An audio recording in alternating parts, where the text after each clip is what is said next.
Hi, everyone, and welcome back.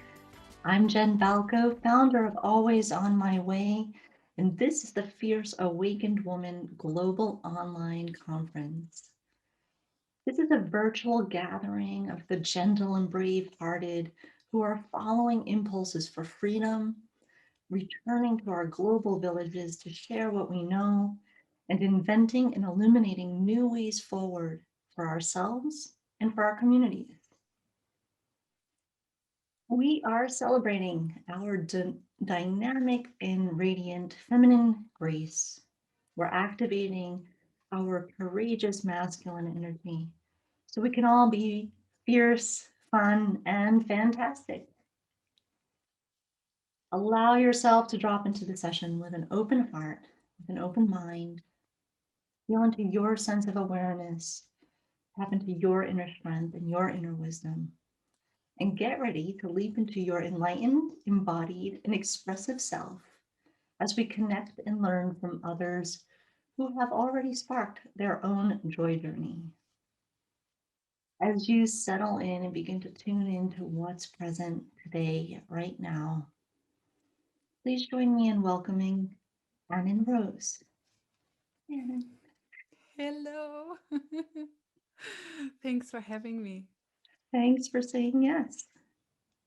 Before we jump in, this is going to be a really fun session today. Let me just tell you a little bit about Anin. Powerhouse singer-songwriter Anin Rose creates gospel-influenced pop music. The German-born and extraordinarily tall artist writes about matters close to her heart in her truthful, at times even blunt, lyrics. She hopes to share her personal experiences in a relatable way to make people more comfortable sharing their own. Since her last EP release called Freedom, she's been writing new music to be released later this year. When she's not writing, Annan directs several choirs, and her work inspires the arrangements of her songs, often featuring choral harmonies. You can learn more about her and see what she's up to at AnnanRoseMusic.com. Hello, Annan. How are you? Hello. Hello. Uh, Welcome. I'm glad to be here, and it's always strange when somebody starts kind of talking about you and you kind of see yourself from the third person, isn't it? And you're like, "Oh yeah, that's me." Yeah, and you and I will start by saying that your music is just wonderful, and I know we'll be sharing some of that today, but thank Thank you you for so much. inspiring us. Thank you for giving us your gift, which is music and song and putting this all together. How did you get here? How did you become a songwriter and musician? I would say I do have like a musical family um in terms of kind of there was always music in the house and there was always kind of music around and everybody was always kind of involved, and my mom was singing and my dad was playing piano, and then I played viola and my brother played cello and my other brother played bass. And but our family was never kind of focused on making any of that kind of living or continuing that journey. So um I started kind of telling stories when I was like 14 with my friend. We kind of written lyrics, and we put all sorts of we put all sorts of things to kind of music. But I was always super drawn to kind of make up my own things on the piano. On when I played the viola, there was always things where I took things completely differently, or when I sang music, I always wanted to make it different. And I felt like I was never sounding, or I was never doing things a certain way, and I felt a bit out of place. And yeah, but I never thought that I would be able to do music, and so I actually wanted to study medicine because I love the human body or how it works, and I wanted to kind of see how I could heal people. But I feel like the universe had a bigger picture for me to not go down that route, and I just didn't feel quite quite well. So then I kind of moved to London from Germany and to study music, and it's been the most incredible journey. And I'm so blessed because I think you can end up in all sorts of areas as a musician. And I feel like I've been so backed by the universe in all sorts of ways, especially here in London. And it's been beautiful. Well, and how did this lead you into the gospel influenced pop music? How did you find your way into that space?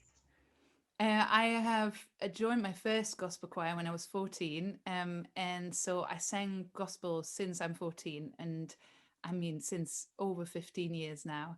And and I always loved pop music because I felt like it was always telling a story. And I love the kind of singer-songwriter stuff. And but I'm very heavily influenced kind of by jazz and soul and all sorts of kind of different things, different genres, which are actually kind of where the origin is actually gospel kind of. And so I feel like, especially because of the voice I did, I kind of, yeah, the voice I kind of gotten through singing gospel so much and through always, "Wah!"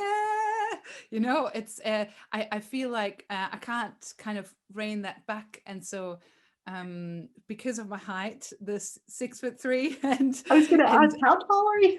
Six foot yeah, three. yeah, and so there's, it's all quite resonant basically. And so yeah, and I always loved the piano, and so it's kind of the singer-songwriter, but with that kind of soul gospel influence from all that gospel singing I've done from since I was so young. Well, and how has this helped you form connections? Because when you're in a choir, right, it's so dependent on everybody else showing up as well and creating a community and everybody bringing their best effort into the choir. And then also on the flip side, how's this gone for you in 2020 and 2021? How are you shifting some of that connection with your choir work? Yeah, I always found it incredible to work with a choir because of the connection, because it can get quite lonely if you're on your own as an artist. And I did do like a headline show 2 3 years ago. We don't know what time is anymore because we feel like 2020 didn't happen. And therefore a couple of years ago I've done a show with a female choir. So it was kind of, I'm now a choir director and of the London International Gospel Choir, and we're several MDs and several people involved because it's such a large choir. And I took a small group of just kind of females, and they were backing me for this concert. And it was the most glorious time because you were always in rehearsals with such kick-ass beautiful women, and it's so inspiring. So I feel like choir is very inspiring because you've got the person who might be, kind of um stepping up to kind of sing a particular song, and you see their connection to the music, and you're constantly inspired by that. And now, since I started leading choirs in, I think, 2015-16, I started leading choirs. It's been interesting in the last kind of year. But we have created a beautiful online space with kind of Zoom rehearsals. But we also been able to go back in person a couple of times last year with like very distanced and just a small group. And that was really fantastic because we kind of streamed our rehearsals and it still had an online place, but we were kind of rehearsing in person and had that really special time once or twice a week. And that was really wonderful. But at the moment we're online and we're creating workshops for people. So we had yoga for singers last year, and then we had sign language. One of our members is she is kind of a sign language instructor, if you can call that. Um, and so, yeah, there's been like lots of great things. And I feel like because we're such a large community, there's so many people with so many ideas that when you go into a horrific time like we had last year, there's so many people wanting to help. And I feel like that's the community we have, of that so many people came out and wanted to help. And kind of it's been really fantastic. There have been hard times, I'm not going to lie. There have been times where we were like, how are we going to make this work, and how is that, and that the online space became a bit very mellow. But then every time when kind of things open up again and we were in person, or now that we know there is an end to this, I feel like we're in better spirits and we can kind of create a bit more love and connection in the online space. Yeah. And how many are you in the choir? In the London Oh, Gospel Choir? yeah. So if we're doing a big winter concert, it's often 50 to 60 people and 3 rehearsals a week on a Tuesday, Thursday, and a Saturday, because people are living in different parts of London. So, and at the moment, I think the numbers have been obviously kind of going a bit down. People are a bit zoomed out, but yeah, but people will come back once it's in person. So I would say around 60 active members. And how has stepping into being a director made you more fierce? Or how have you had to maybe evolve your sense of fierceness to stand up and say, okay, I'm the director of the choir, we're going through horrific, especially from 2015, 2016 to this year. How, how do you hold the space for all of that?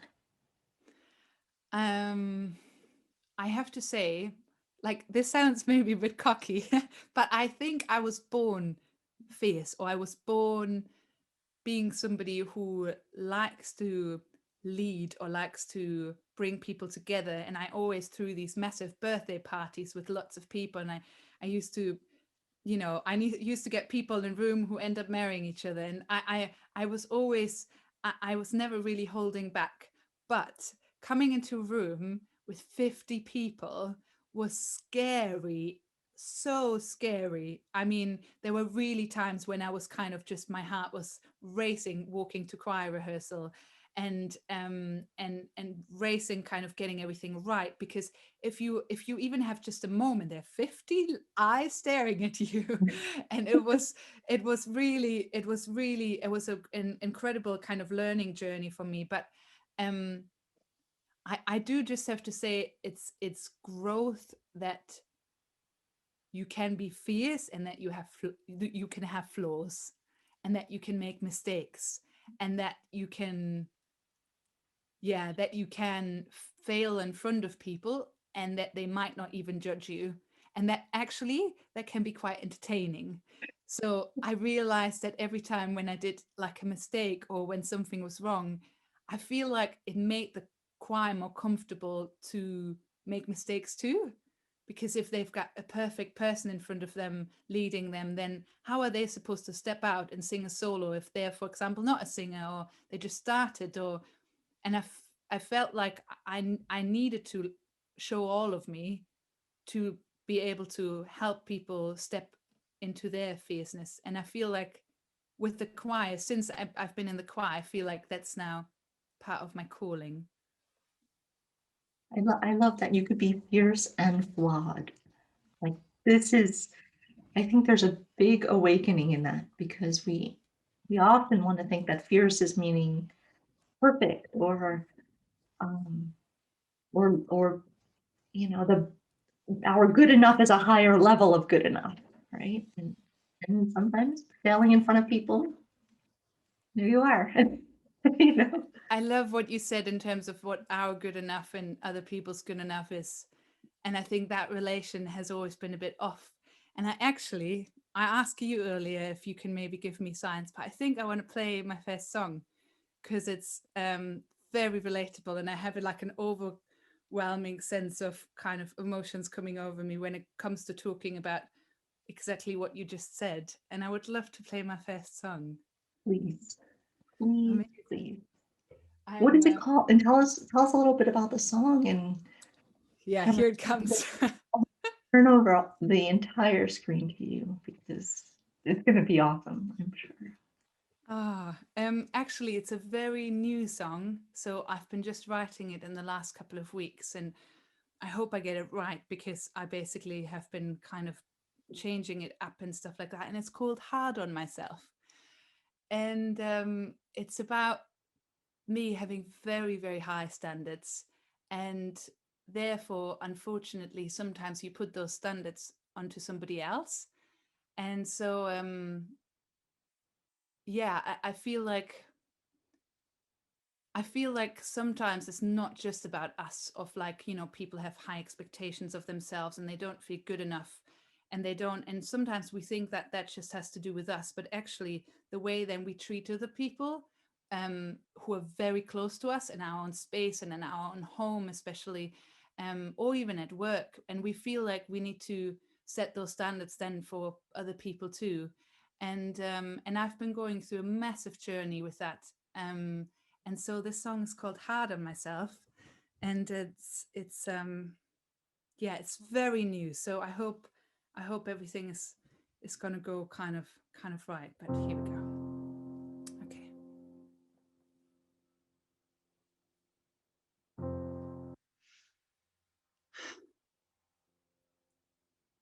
So I'm sorry, I'm hard on myself, but I'm hard on you too. I've set levels so impossible to reach. Now I worry that you think your imperfections are not worthy for me to love, for me to love.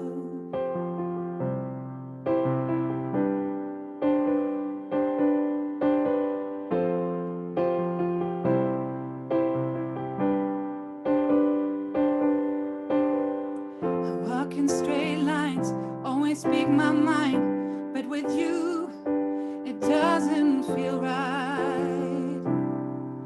Oh, oh. I can be so mean, no longer 17. Should be grown up by now, but I'm stuck in the same scene on repeat. But I'm sorry, I'm hard on myself, but I'm hard on you too. I set levels so impossible to reach. Now I worry that you think your imperfections are not worthy for me to love, for me to love, love, oh, oh,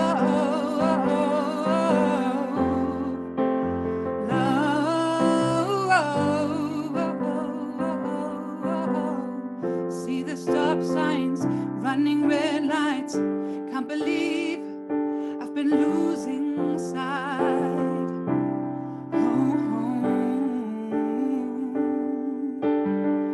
Need someone to blame for my self-hate. Should be wiser by now, but I'm still not loving you the way I should.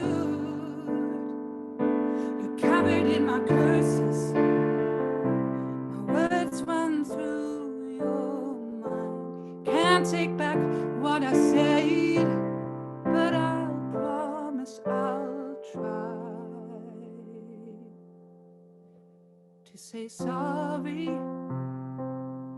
'cause I'm hard on myself, but I'm hard on you too. I said levels so impossible to reach. Now I worry that you think your imperfections are not worthy for me to love, for me to love, love, love,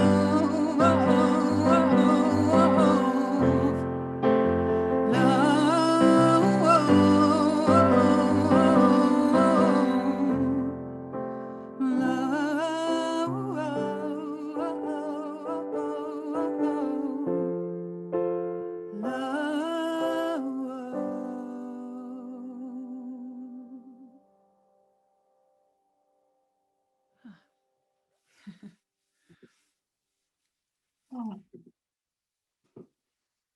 wow. That just like I have my tissue and everything. That just hit me right in the heart. Huh? Me too. Oh, goodness. every t- every time when I, you know, when you are speaking your truth in some form of way, it hits you so hard every time when you play it, and especially when you start sharing it with people, because then it becomes truth, isn't it? It is.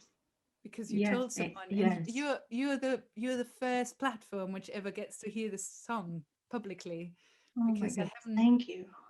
I haven't played it somewhere yet, because it's a very, as you may imagine, it's a very kind of heavy song. It's, yeah. Oh, I need to get my fierceness out to release it. Need to get that. Yeah.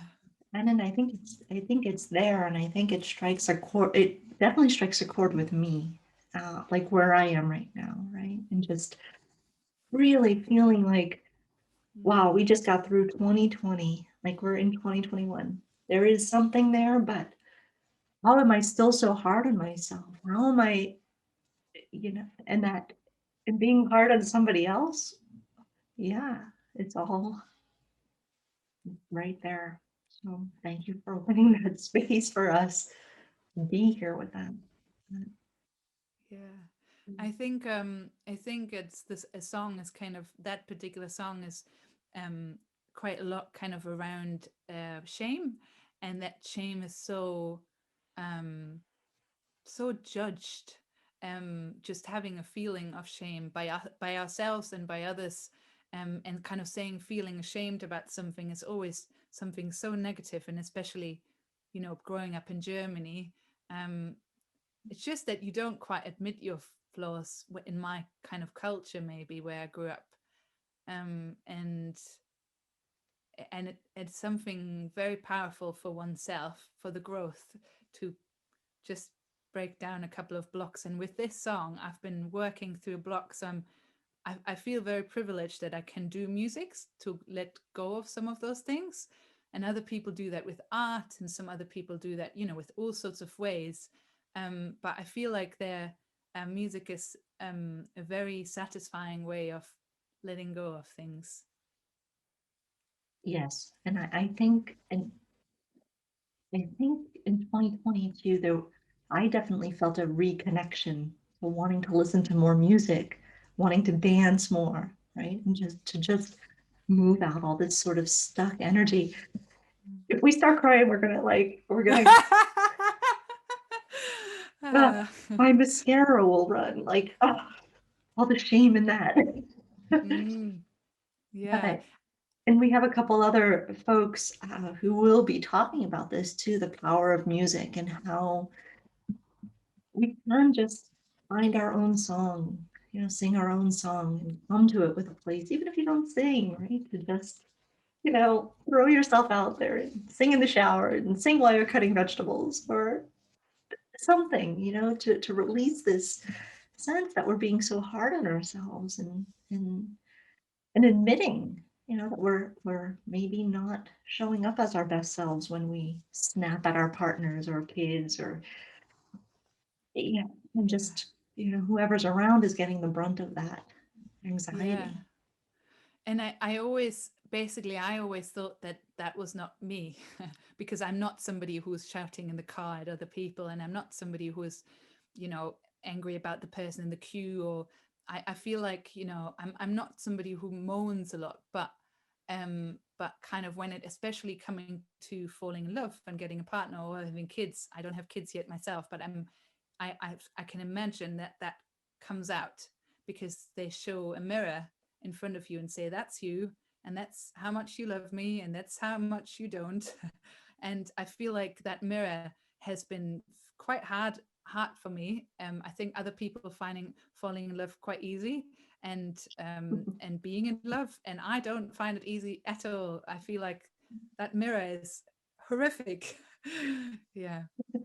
Well, and just curiously, in another group that I'm in, there was a series of questions that was, what happens when you receive love?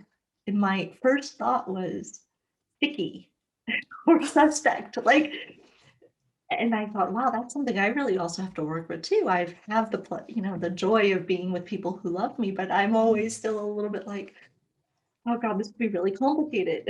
And I've been in a long-term relationship for a long time, and I still feel like, okay. Wow. And I thought, wow, that's actually something. And it just actually came up yesterday in the group, and I thought, wow, I didn't expect myself to have that first thought.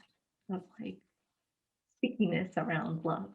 And I thought, well, maybe there's good stickiness too, right? And then I started judging it and I thought, well, this is what's here right now. And maybe it is just the feeling of um, not knowing, right? Not knowing what's happening, not knowing what's going on, not knowing where we're going to be in 6 months, not know like, and that's projecting some of that.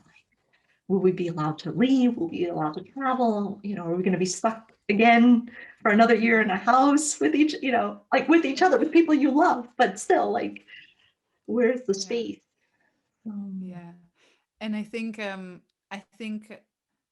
it's for me it's very easy to give love. I love hugging people, and that's what I'm missing very much. So I love completely overwhelming people with love, but then I'm exactly like you, that sometimes, especially with kind of compliments, or somebody showing me some form of kindness, that pathway is for some reason not as giving and not as kind as the other way. And that I think it might also, I don't know how kind of your past is looking like, but the whole thing of coming to London and going to a different country, as a young adult, and not knowing anybody or not knowing many people here, and not kind of having a very safe space, you had to be kind of very independent and very much you don't need anybody.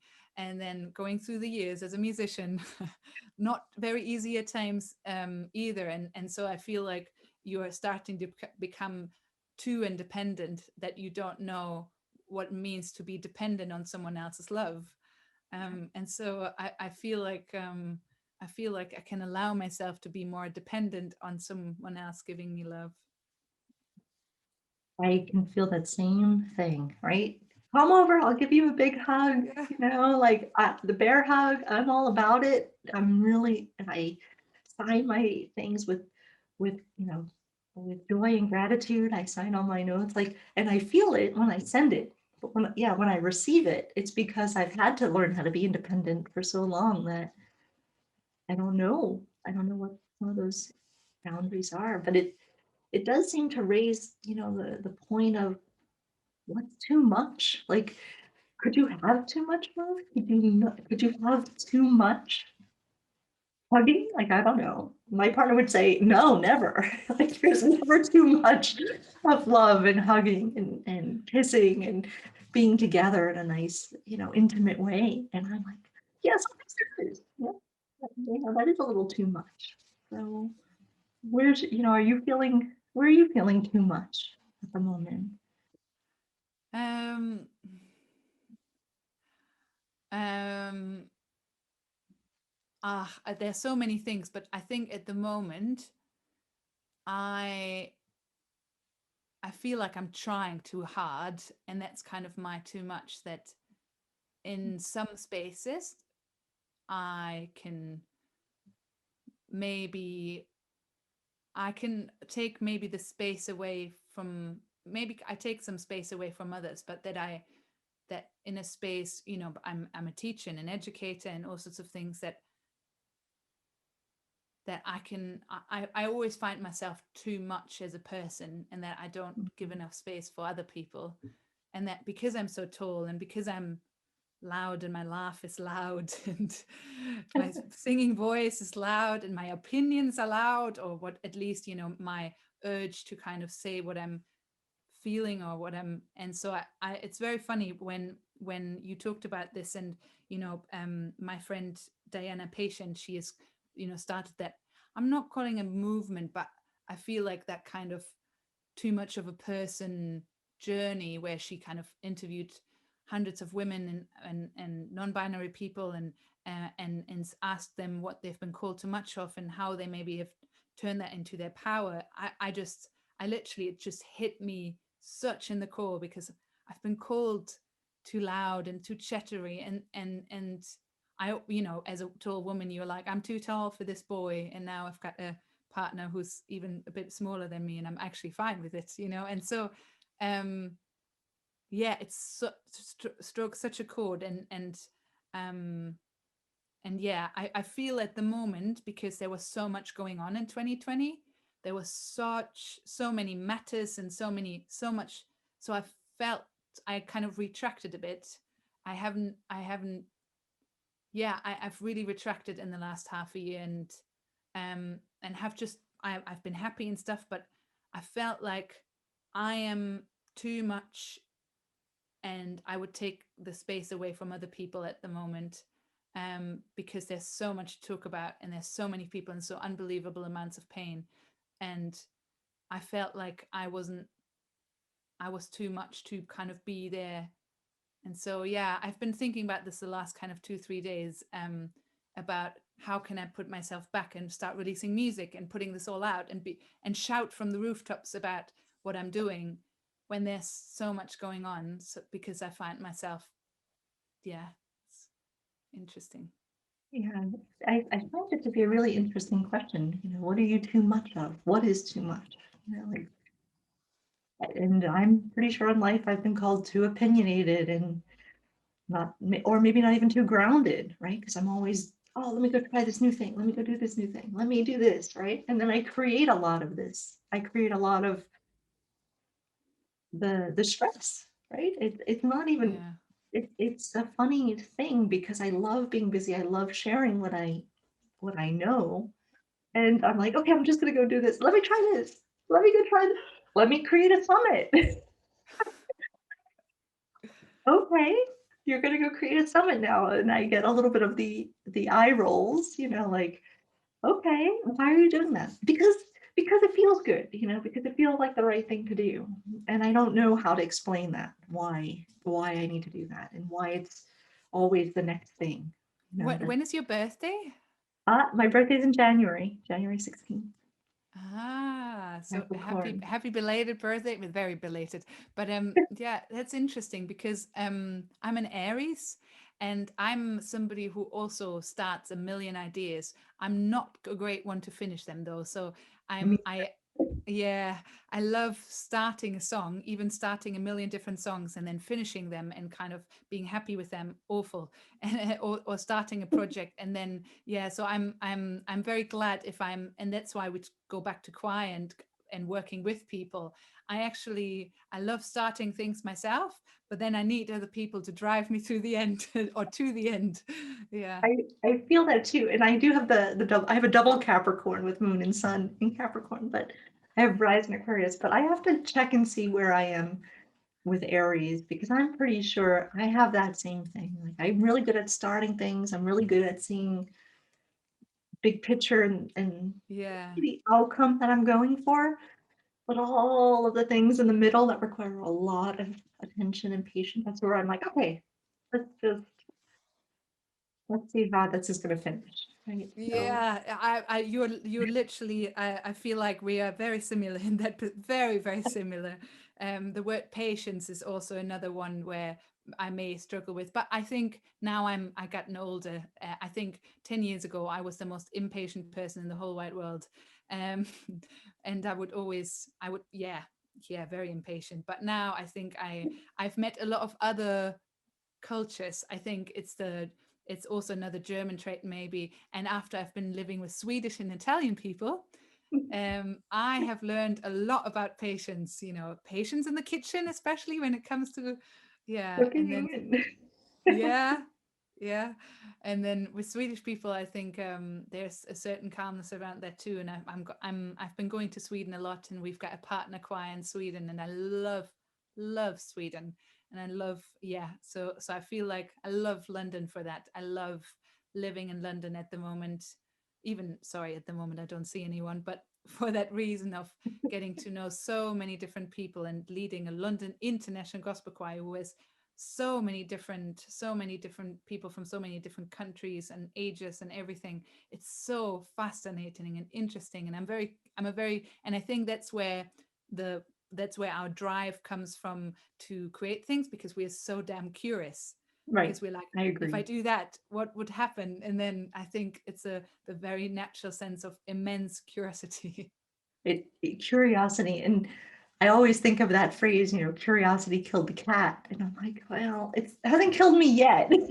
So I think, and the patience part, I hear you on that, and meditation has given me a great way to sort of you come to the cushion, and whatever shows up that day is what's there, and it can ripple out to the world. Like, okay, this is what needs to be done right now, and stay in the step you're in and go to the next step. And the next step will take care of itself. It will rise when it needs to, and you take that step too. And then, well, and a long walk across 2 continents also gave me a lot of patience, tested What my walk did you patience. do? I walked from Bangkok to Barcelona with my guy. Wow. Yeah. Wow. How long did that take you? We started in January on my 44th birthday in 2016, and we finished in June of 2019. We had some breaks along the way, but it was almost 3.5 years. Wow. So That is that, incredible. thank you. It was the most extraordinary thing I've probably ever done. It was the most uncomfortable and most patient testing experience you could ever have with another person. But yeah, this idea of just being out in the world and letting go of all the ideas of what you need and what makes you comfortable, and just going from village to village to sort of see what happens next is Wow. probably the fiercest thing I've done. So, Wow. I have done nothing like that. And this is something I definitely and nor should definitely you. curious. Yeah, nobody nobody I needs to really walk 2 continents to be fierce. wow. Walking in your neighborhood is good. Yeah. But I to the kind of maybe minimalism kind of topic, I was last year in New Zealand and I got stuck there in lockdown. So we kind of had to stay 10 more days and got repatriated by Germany to get us kind of back out. But we were living in this tiny little cottage, which was just one room with a kitchen and everything for, I don't know, 2.5 weeks or something like this. And we should have just been there for a couple of days. But it had everything. There was everything there. We didn't need anything. And I had, a couple of clothes with me just for the month, actually just leggings and, jumpers Mhm. and stuff. And it was the most beautiful time in my life ever because there was nothing to distract you. We've got way too much stuff. Everybody, there's just way too much stuff and things. And because of the time difference, I wasn't really involved with, calling a lot of people or having time to call a lot of people or being in touch with a lot of people. And so it was quite wonderful. And I just can imagine that 3.5 years is a bit extra. We had breaks, and we did come back to Europe to see family. I went back to the United States to see some of my family, but yeah, it was a lot in a lot of ways, but it is extraordinary to touch the Did earth in you that way. did you go to did you start that trip to find that fierceness or No, I'm a little bit like you. I think I don't know if it's just that energy of, okay, let's be curious and try something new, or it was just something that called to me at the time I did it. It was a real impulsive sort of divine calling in some way that said, before you're old and broken. There was a lot of breadcrumbs around it, but there was just this: send this email to Luis, my partner. Before we're old and broken, let's go do a walk like this. And he came back with, wow, that's a long way.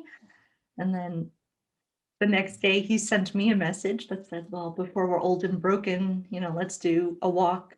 And his proposal was Buenos Aires to San Francisco.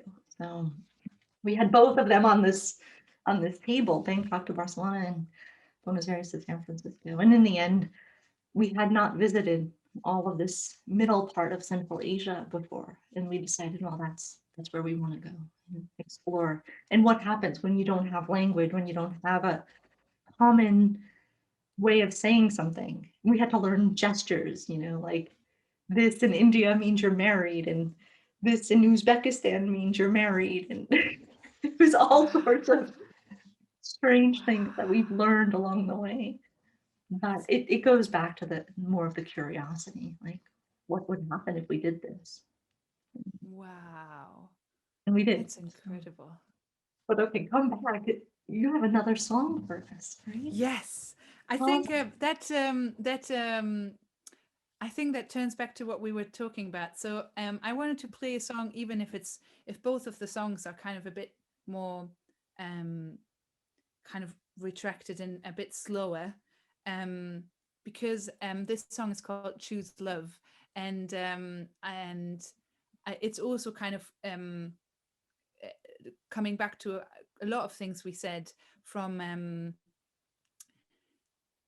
Yeah, from kind of being hard on yourself or having something happen to you but still choosing love. And I feel like on that journey you must have been for 3.5 years, and having most likely a lot of stuff happening which was not so nice, but having to choose love and having to choose hope that you can keep on going and that you can keep going and make that journey, and choosing love and hope and everything again and again to get you through that journey. And I feel like in the last year, I want to inspire people to keep on choosing love and hope, because there's a lot of awful things right now out there, and if we don't choose love and hope, then the future is going to be what? Yeah. interesting. Yeah. So No, and but choosing hope and love, and it takes so much every day, it feels like, right? Some days it might be light and easy, and other days are like, yeah, just keep showing up. Choose hope, whatever that means for you.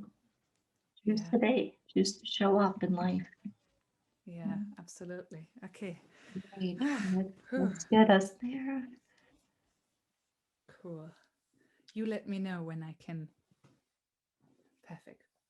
Mm. Okay, this is Choose Love, and um from my last EP, Freedom.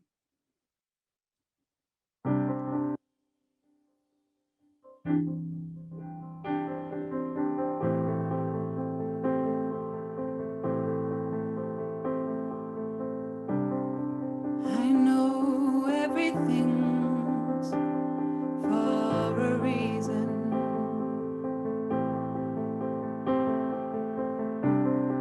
but I can't see the point why my life has been turning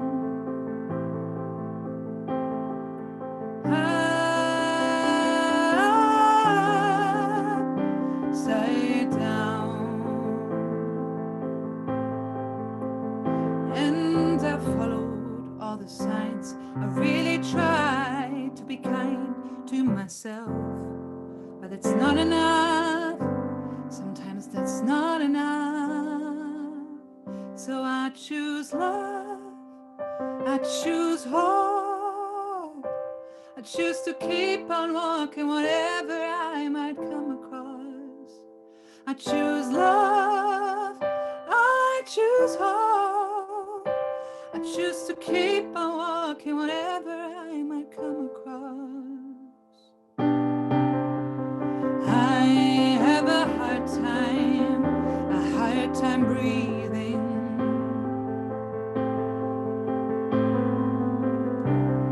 My lungs are full of sticks and stones, so I keep pushing away those who kept believing that I will come back around, will come back around. Oh, I followed all the signs. I really tried to be kind to myself, but it's not enough. Sometimes that's not enough. So I choose love, I choose hope, I choose to keep on walking whatever I might come across. I choose love, I choose hope, I choose to keep on walking whatever I might come across. And I might know, oh, and I might know, oh, I know you got my back, I got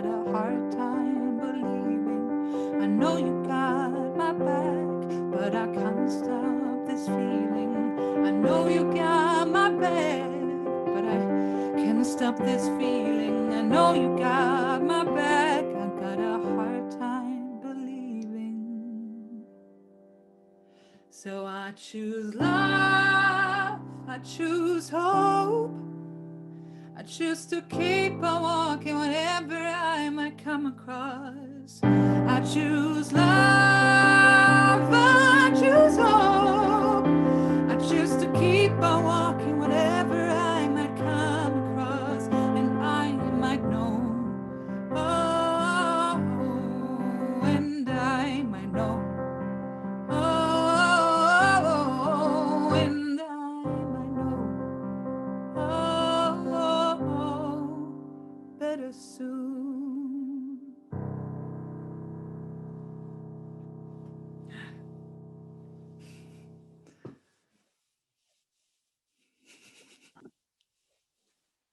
Wow.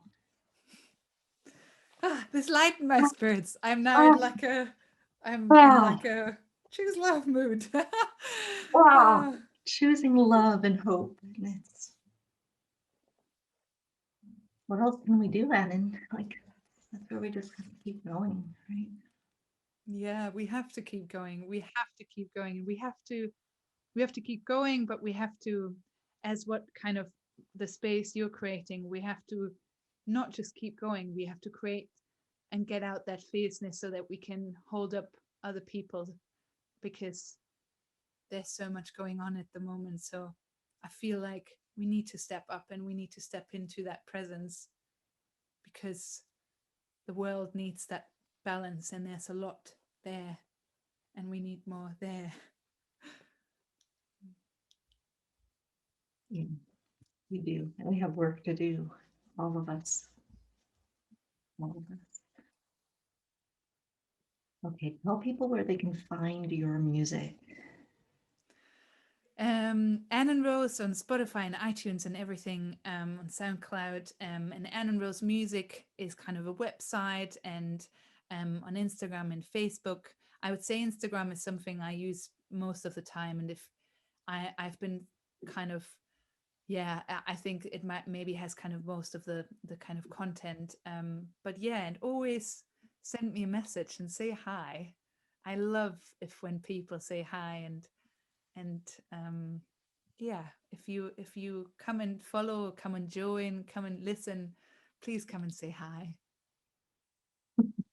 And Anin has made a really beautiful thing, a free gift to offer all of everybody who's participating today. It's a musical meditation track, and it's new. And tell us what happened as you were creating this.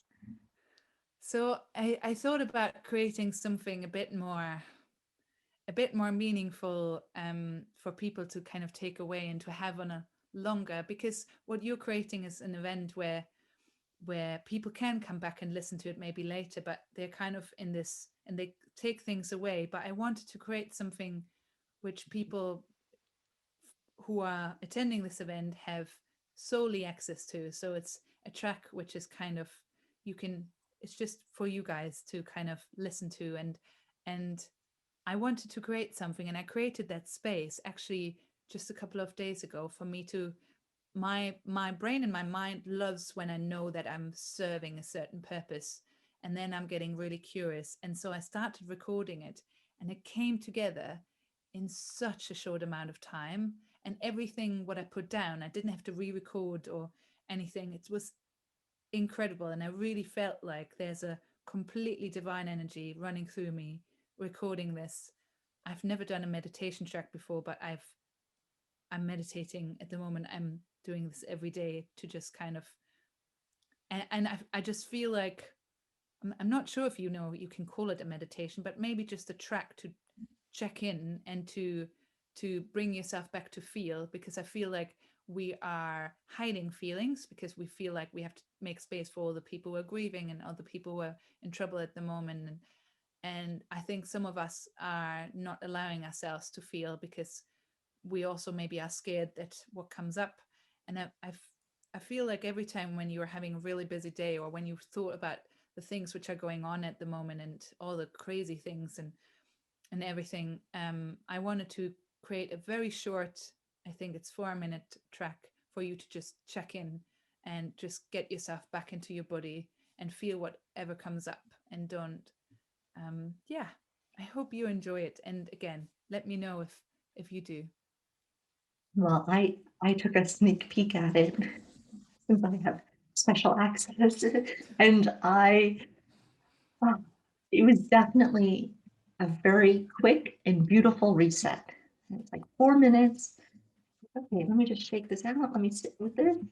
And there's beautiful music behind it, and your words and your voice comes out very, very gracefully with integrity. And this is actually really, that's what you need. Just a 4 minute, mindful minute, and a little bit of music and a little bit of love. And there you are. And that free gift, the link will be on Annan's speaker page. So please go ahead and click on that and listen to it and give yourself the space to feel it as well. Not hide behind your feelings. So Hmm. thank you so very much for saying yes, for being Well, here and sharing this beautiful gift of music and song, and your joyful presence and smile. And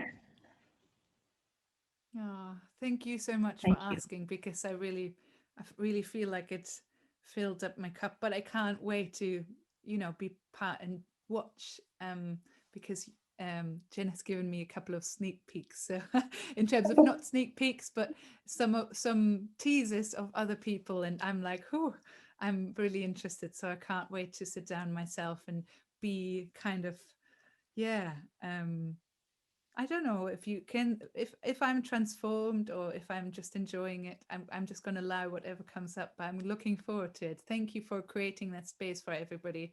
I think it's going to be really lovely, or it is really lovely. Thank you. And yeah, I hope that's it. I hope people just show up in whatever space they're in and take from it whatever they need at the moment. And you never know where these things kind of link together in life. So yeah, there's some really powerful things going on this week with the summit, and you're one of them. So I'm always humbled by this moment of like, oh, I don't really want to say goodbye. I don't really want to, I don't want to let you go yet. But I will say I'll see you again. Well, Thank you so much. And I'm very sure I will see you again.